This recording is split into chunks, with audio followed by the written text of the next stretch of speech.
Un Bob a 4, il Pomagagnon di Quinta, la fantasia grafica di De Poli e Cometto firma l'edizione numero 14 del calendario del consorzio CIPA che quest'anno onora il Bob e la provincia di Belluno che vanta il maggior numero di atleti azzurri in Italia. Il Bob è stato nella nostra terra, nella nostra regione, una miniera di medaglie mondiali, olimpiche, europee, italiane e questo è straordinariamente importante. Parterre des Rois di campioni a Pianlonghi per il varo del calendario CIPA che proprio dalla geniale intuizione del suo direttore da sempre unisce informazioni utili alle imprese in ordine alle scadenze ambientali alla storia dello sport che ha fatto grande il territorio bellunese. Abbiamo icone che sono conosciute in tutto il mondo e che sono i nostri vicini di casa. A salutare la platea con un videomessaggio Ivo Ferriani, presidente internazionale della Federazione Bob e Skeleton e membro del CIO. Grazie a questa iniziativa noi diamo ancora più valore alle nostre radici, in modo che sappiamo bene da dove arriviamo per creare un futuro che sia veramente fulgido.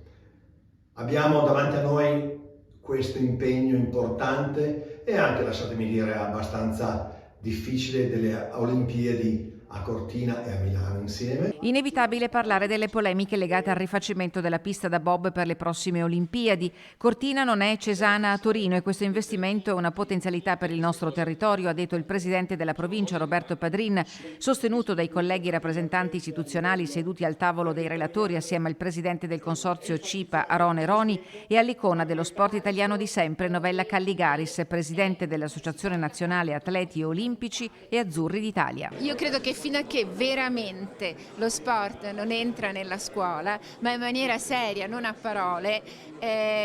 non saremo mai a livello degli altri e non devono ingannare quelli che sono i risultati con atleti generosi, però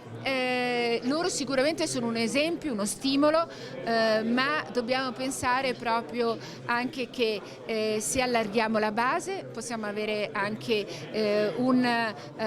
bacino migliore, ma soprattutto avremo dei cittadini migliori.